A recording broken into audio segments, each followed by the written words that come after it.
Hello dear students, how are you all? I hope all are you fine and doing well. Study आपकी अच्छी चल रही होगी। आज मैं इस वीडियो में डिस्कस करूंगा आपके साथ इंग्लिश। ठीक है, इंग्लिश लैंग्वेज हम लोग डिस्कस करेंगे। इंग्लिश लैंग्वेज यानी इंग्लिश ग्रामर में, और टॉपिक हमारा है टेंस। आज का टॉपिक है टेंस। ओके, देखिए स्टूडेंट्स, टेंस पता है मुझे। टेंस का मतलब सबसे पहले आप समझ लीजिए क्या होता है। टेंस का मतलब होता है काल। काल मतलब यानी कि टाइम। टाइम क्या है? जैसे आज का टाइम है, अगर इसको मैं टेंस को 3 पार्ट्स में मैं डिवाइड कर दूं तो आपको पता है कि जैसे जो बीता हुआ समय है वो पास्ट होता है, जिसको हम बोलते हैं भूतकाल, यानी पास्ट टेंस पढ़ेंगे आप यहाँ पे। उसके बाद आपको पढ़ना है प्रेजेंट, यानी जो वर्तमान में चीज़ें चल रही हैं। ठीक है, जैसे मैं अभी आपको पढ़ा रहा हूँ यूट्यूब पे। ठीक है, तो ये क्या है? वर्तमान, वर्तमान काल। ठीक है, यानी जो अभी चल रहा है। और उसके बाद तीसरा काल है, वो है फ्यूचर, यानी कि फ्यूचर टेंस, जिसको हम बोलते हैं भविष्य काल। यानी जो भी चीज़ें होने वाली हैं इन फ्यूचर, ठीक है, उसको बोला जाएगा भविष्य काल यानी फ्यूचर टेंस। जैसे एक एग्जांपल ले लें पास्ट टेंस का। जैसे मैं कल विद्यालय जा रहा था। यानी देखिए यहाँ पे था दिख रहा है, यानी कि आप इसको थोड़ा सा आइडिया लगा सकते हैं कि सेंटेंस के अगर लास्ट में था दिख रहा है तो इसका मतलब पास्ट टेंस है। जैसे मैं दिल्ली गया, मैं कल दिल्ली गया, मैं दिल्ली गया, यानी वो जा चुका है ना, यानी गया, यानी गया होगा तभी बता रहा है मैं कल दिल्ली गया या मैं दिल्ली गया, तो यानी कि ये पास्ट की बात हो रही है। प्रेजेंट में क्या होगा? जैसे मैं दिल्ली जाता हूँ, यानी कि वो आज भी अगर जाता है तो वर्तमान की काल है। जैसे मैं कहूँ कि मैं दिल्ली जाऊँगा, मैं दिल्ली जाऊँगा, बात समझ पा रहे हैं? मैं दिल्ली जाऊँगा, यानी कहने का मतलब क्या है कि ये देखिए इसमें गा रहा है, इसमें हा रहा है, इसमें था रहा है। यानी प्रेजेंट को पहचानने का सबसे पहले ये कि लास्ट अगर सेंटेंस में था है तो वो पास्ट टेंस है। प्रेजेंट में बात करें अगर हा है, हूँ है, ठीक है, इस तरीके के होंगे तो वो प्रेजेंट टेंस होंगे। और फ्यूचर में गा गी गे इस तरीके के आपको दिखें। यानी कि आपको सबसे पहले तो यही पहचाना है कि कौन सा टेंस, मतलब जो दिया हुआ है हिंदी में वाक्य जो दिया हुआ है वो भूतकाल में है, यानी पास्ट टेंस में है, प्रेजेंट में है, फ्यूचर में। ये सबसे पहले पता करना होगा। ठीक, तो सब ये नोट कर लेंगे आप। उसके बाद देखिए, उसके बाद सबसे पहले हम लोग यहाँ पे डिस्कस करेंगे वर्तमान। वर्तमान मीन्स प्रेजेंट टेंस। देखिए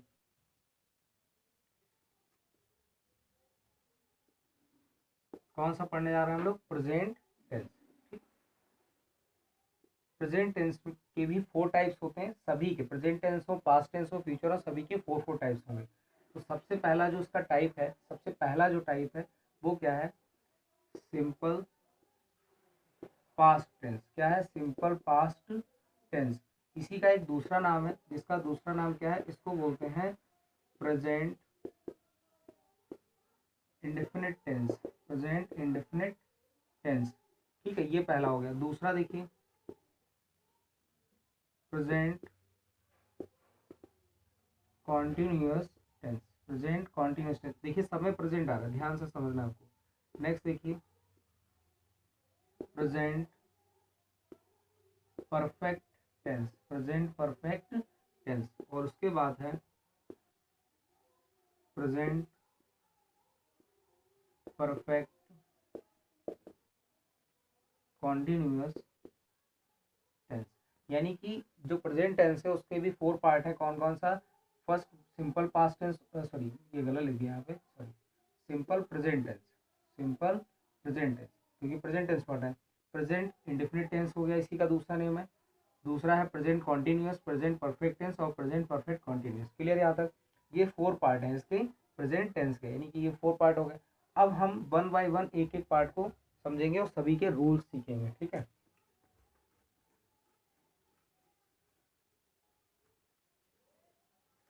देखिए सबसे पहला जो यहाँ पे है that is a simple present tense, simple present tense, ये ध्यान रखना है। सिंपल प्रेजेंट टेंस का सबसे पहले तो आपको पहचानना आना चाहिए, ठीक है, पहचानना बहुत जरूरी है। देखिए जिन वाक्यों के अंत में, जिन वाक्यों के यानी इनकी ऐसे सेंटेंसेस लिखे होंगे जिनके लास्ट में ता, ती और ते लिखे हों, जैसे कहने का मतलब है, जैसे मैं एक सेंटेंस लिख देता हूँ फिर समझते हैं इसको। जैसे मैं तुम्हें अंग्रेजी पढ़ाता हूँ, मैं तुम्हें अंग्रेजी पढ़ाता हूँ। तो देखिए लास्ट में क्या आ रहा है, ता आ गया, और है से समझ आ गया कि प्रेजेंट का है, यानी कि मैं तुम्हें अंग्रेजी पढ़ाता हूँ, तो क्या हो गया, यानी कि ये सेंटेंस हो गया सिंपल प्रेजेंट टेंस, या इसी को बोलते हैं प्रेजेंट इंडेफिनिट टेंस। तो पहचानने का पहले तरीका पता हो कि यानी कि ये सेंटेंस है क्या। अब इसके हम लोग बात करेंगे रूल्स। सबसे पहला जो रूल है, यानी कि जो अफर्मेटिव सेंटेंस के लिए रूल है, अफर्मेटिव यानी कि जो पॉजिटिव सेंटेंस होंगे उनके लिए सबसे पहला रूल क्या है, ध्यान से समझेंगे। देखिए सब्जेक्ट, अब ये सब्जेक्ट क्या होता है, सब्जेक्ट, सब्जेक्ट का मतलब होगा नाउन। नाउन में क्या होंगे, जैसे किसी का नेम हो सकता है, प्लेस हो सकता है, थिंग्स हो सकती हैं, ठीक है। और प्रोनाउन, प्रोनाउन में क्या होंगे, जैसे आई है, वी है, यू है, दे है, सी हो जाएगा, ही हो जाएगा, इट हो जाएगा, ये सारे प्रोनाउन है। समझ पा रहे हैं। तो ये सारे सब्जेक्ट होते हैं। सब्जेक्ट मतलब हिंदी में अगर इनको बोले तो कर्ता, कर्ता मतलब करने वाला, तो या तो नाउन होंगे, ठीक है, या फिर प्रोनाउन होंगे। जैसे I am teaching you, we are going, you are playing, ठीक है, दे डू देयर वर्क, ठीक है, सी डज हर वर्क, इस तरीके से, यानी जो करने वाला है तो वो सब्जेक्ट हो गया। इतनी बात क्लियर होगी यहाँ तक, सब्जेक्ट हो गया। उसके बाद यहाँ पे फर्स्ट फॉर्म ऑफ वर्ब है। वर्ब की फर्स्ट फॉर्म, वर्ब क्या होती है, all the doing verbs are called the verb, यानी वर्ब जो होंगे यानी कार्य करने वाले, यानी कि ये एक्शन है। ये क्या है, ये एक्शन है। तो एक्शन वर्ब की आपको first form, second form, third form पता होगी, तो फर्स्ट फॉर्म हम यहाँ पे लगाना है। और देखिए इसके साथ में यस और ईएस लगाना है, लेकिन ये किसके साथ लगेगा, ये लगेगा सिंगुलर के साथ में, यानी सिंगुलर और प्लूरल होते हैं। तो सिंगुलर क्या होंगे, सिंगुलर जैसे सी हो गया, ही हो गया, इट हो गया, या किसी का नेम हो गया, this is a name, name लिखा हुआ है, ठीक, किसी का भी नेम कुछ भी लिख लेंगे, राम श्याम, इस तरीके से, ही इट नेम, ये होगा सिंगुलर। सिंगुलर के साथ में यस और यस का यूज करना है, प्लूरल के साथ में यस और यस का यूज नहीं करना है। उसके बाद ऑब्जेक्ट। अब ये ऑब्जेक्ट है, ऑब्जेक्ट को हिंदी में बोलते हैं कर्म, यानी कि ऑब्जेक्ट जैसे I teach you, I teach you तो हो गया मैं तुम्हें पढ़ाता हूँ, लेकिन क्या पढ़ाता हूँ नहीं पता, लेकिन आई टीच यू मैथ्स, यानी मैथ्स यहाँ पे हो गया ऑब्जेक्ट, यानी कि ये कर्म हो गया। और plus other word, other word का मतलब कोई भी वर्ड हो सकता है, जैसे I taught you maths yesterday, तो ये अदर वर्ड एस्टरडे की तरीके, या I teach you maths daily, ये अदर वर्ड होगा। इस तरीके से ध्यान रखना है, ठीक है। तो ये पूरा आप रूल एक बार नोट कर लेंगे कॉपी पे, ठीक है, जो मैंने बताया, और सारी चीज़ें आप लिख लेंगे कि क्या है, ठीक है। वर्ब समझ आ गया, एक्शन है, वर्ब की फर्स्ट फॉर्म लिखना है। अब ये यस और ईएस पे बात कर लेता हूँ मैं। यस और ईएस, देखिए इनका लगाने का क्या तरीका होता है। जैसे लिखा है गो, प्ले, यहाँ तक समझेंगे ध्यान से, और एक लिखा हुआ है प्ले। देखिए जिस वर्ब के लास्ट में अगर बॉबल है, क्या है, बॉबल है, तो वहां पे वो लगेगा ईएस, क्या लगेगा, ईएस। जैसे गो का गोज पड़ा होगा आपने, ठीक, तो क्यों लग रहा है, क्योंकि बॉबल है। प्ले में देखिए लास्ट में क्या आ रहा है, Y, Y is not a vowel, तो इसीलिए हम इसको खाली नॉर्मली क्या लिख देते हैं, प्ले लिख देते हैं, और प्ले के साथ में लगा देते हैं यस, यानी प्लेस हो गया। बात क्लियर हुई। ये रूल देखिए, जो सिंपल प्रेजेंट टेंस है वो इंपॉर्टेंट है, ऐसे ही सिंपल पास्ट इंपॉर्टेंट है, क्योंकि ये दोनों इंपॉर्टेंट क्यों है, क्योंकि इनका थोड़ा रूल अलग है, ठीक है। नेक्स्ट देखिए हम लोग बात करते हैं, उसी के बाद ये रूल लिख लेंगे अफर्मेटिव का। उसके बाद मैं निगेटिव, इसका एक सेंटेंस बना के दिखाता हूँ। जैसे आई, जैसे ये वाला, मैं तुम्हें अंग्रेजी पढ़ाता हूँ, तो क्या हो जाएगा, आई, ठीक है। पढ़ाने को क्या बोलते हैं, टीच। अब देखो मैंने कहा यस और ये सिंगुलर के साथ में, आई को सिंगुलर में कंसीडर नहीं करेंगे, तो आई टीच यू मैथ्स। बात क्लियर हो गई कि नहीं। एक और लिखता हूँ, जैसे अगर मैं कहूँ सी, क्या लिखूँ, सी, तो मान लो इस तरीके से कोई भी सेंटेंस लिख दिया, सी गोज टू मार्केट। अब समझ पा रहे होंगे, सी सिंगुलर था तो यस का यूज कर लिया, क्लियर हो गया। तो सेंटेंस इरेज कर देना आप, ऐसे ही 5 सेंटेंसेज आप इस रूल के बाद लिख सकते हैं। नेक्स्ट देखिए निगेटिव। निगेटिव का क्या रूल होगा, तो निगेटिव को समझने से पहले थोड़ा समझ लीजिए। देखिए यहाँ पे डू नॉट यूज करना है और डज नॉट यूज करना है। डू नॉट यूज करना है प्लूरल के साथ में, यानी प्लूरल सब्जेक्ट होगा, और जो डज नॉट आएगा, क्या आएगा, डज नॉट, वो आएगा सिंगुलर के साथ में। किसके साथ में, सिंगुलर के साथ में। बात क्लियर हुई। Do not plural, does not singular. Do की जो शॉर्ट फॉर्म है दैट इज अ डोंट, और डजंट जो डज नॉट की फुल फॉर्म है that is a doesn't. Okay, ये शॉर्ट फॉर्म है। जैसे she don't do her work, इस तरीके से ध्यान रखना, इन नोट कर लीजिए। देखिए निगेटिव का रूल, निगेटिव नीचे लिख लेते हैं। तो निगेटिव का रूल क्या हो जाएगा निगेटिव सेंटेंसेस का, तो सब्जेक्ट को मैं शॉर्ट फॉर्म में एसयू भी लिख सकता हूँ, फिर उसके बाद डू ऑब्लिक डज और प्लस नॉट। आप जो लिख रहे हैं उसको ध्यान से समझेंगे। फर्स्ट फॉर्म ऑफ वर्ब, यानी जैसे ही सेंटेंस में डू डज आपको दिखेगा यानी निगेटिव होगा, उसमें वर्ब की फर्स्ट फॉर्म लेना है और यस और यस का यूज नहीं होगा, इसको ध्यान से समझ लीजिए। ठीक है, तो हमारे पास फॉर्मूला क्या हो गया, हमारे पास फॉर्मूला क्या होगा, subject plus do oblique does plus not plus first form of verb plus oblique, यानी यस और यस का यूज नेगेटिव सेंटेंस में नहीं होता है। ये बात क्लियर होगी। इसका जैसे सेंटेंस में बनाऊं, जैसे she does not go to temple. बात क्लियर है। अब देखो सी तो है सिंगुलर है, लेकिन मैंने गोज नहीं लिखा, क्यों, क्योंकि यहाँ पे डज नॉट ऑलरेडी लग चुका है। बात क्लियर है। एक दे रहा हूँ उसको कमेंट बॉक्स में, आप इसका नेगेटिव चेंज कीजिए, सी डज हर वर्क, इसका कमेंट बॉक्स में आप आंसर लिखिए। ठीक है, आगे देखिए फॉर्मूला।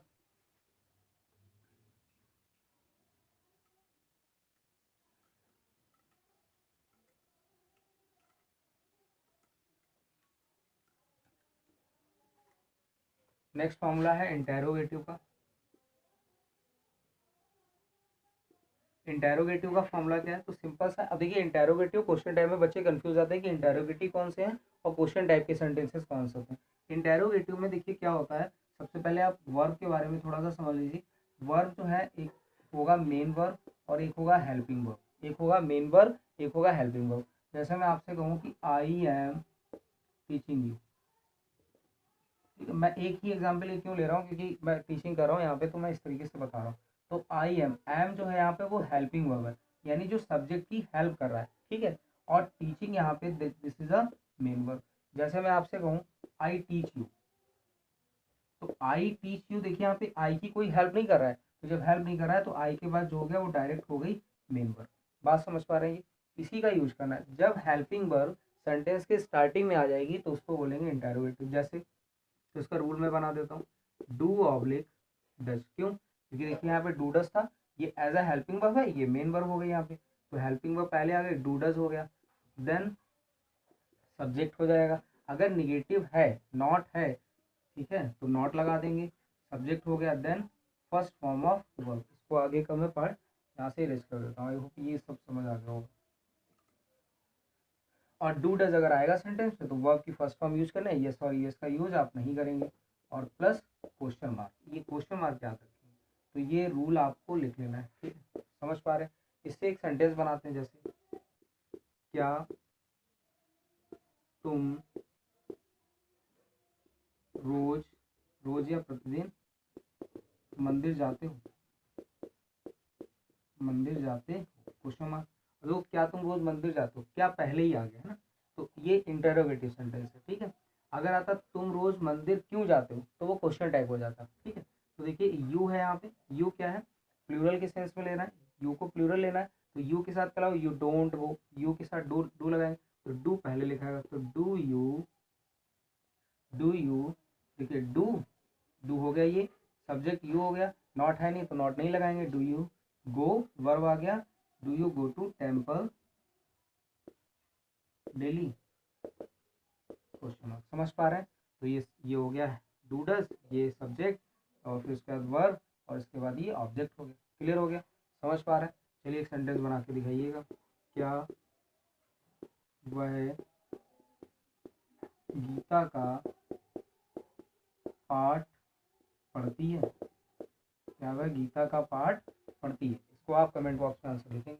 ठीक है, वीडियो अगर अच्छा लग रहा हो तो लाइक ज़रूर कर दें वीडियो को, और चैनल को सब्सक्राइब जरूर कर लो, ठीक है। लास्ट जो है इंटेरोगेटिव हो गया। अब क्वेश्चन टाइप देख लेते हैं। स्टूडेंट हम लोग क्या बात करेंगे, क्वेश्चन टाइप। क्या बात करेंगे, क्वेश्चन टाइप। देखिए क्वेश्चन टाइप में WH, WH का मतलब जैसे हु, ओके, जैसे वाई, ठीक है, वेयर, ये सब आपको क्वेश्चन वर्ड देखने को मिलता है। जैसे हाउ, ठीक है, उसके बाद व्हाट, इस तरीके के सारे वर्ड जो है क्वेश्चन टाइप है।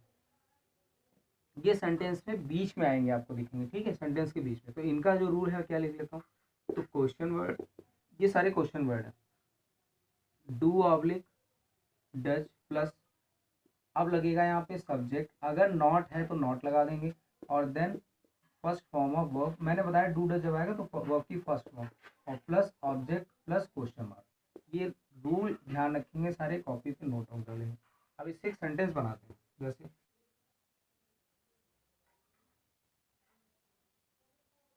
तुम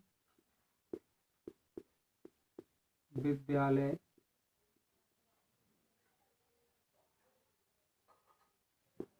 कैसे जाते हो, तुम विद्यालय कैसे जाते हो। जैसे किसी बच्चे से मैंने पूछा कि तुम विद्यालय कैसे जाते हो, जैसे वो बस से भी जा सकता है, साइकिल से जा सकता है, बाइक से जा सकता है, तो मैंने पूछा तो तुम विद्यालय कैसे जाते। देखिए कैसे यहाँ पे वर्ड आ गया, तो कैसे के लिए क्या यूज करेंगे, हाउ। अब तुम है ना, हाउ तो क्वेश्चन वर्ड हो गया, तो तुम के लिए क्या यूज होगा, how do you, how do you. अब वर्ब आएगा, how do you go to, ठीक, समझ गए। जैसे एक आपने सुना होगा सेंटेंस, हम जैसे पूछते हैं how are you, how are you, कि आप कैसे हैं। तो इसके लिए एक सेंटेंस ये भी है कि हाउ डू यू डू। अब इसका मीनिंग नहीं निकालेंगे बैठे कि आप कैसे करते हैं, इसका मतलब भी वही है जो हाउ आर यू का मीनिंग है, हाउ डू यू डू। आप पूछ सकते हैं अपनी कन्वर्सेशन में कि how do you do, how do you do, आप कैसे हैं, ओके। तो ये हो गया क्वेश्चन टाइप का। तो हम लोगों ने इस वीडियो में क्या कवर किया है, simple present tense. I hope सारे रूल और सेंटेंस बहुत अच्छे से क्लियर हो गए होंगे। और अगर कुछ सेंटेंस है तो आप 5 और 10 सेंटेंस कमेंट बॉक्स में लिखें, ठीक है। और अगर वीडियो पसंद आ रहा है तो कमेंट बॉक्स में लिखें, तो वीडियो को मतलब जो टेंसेस हैं उनको कंटिन्यू रखा जाएगा। तो थैंक यू।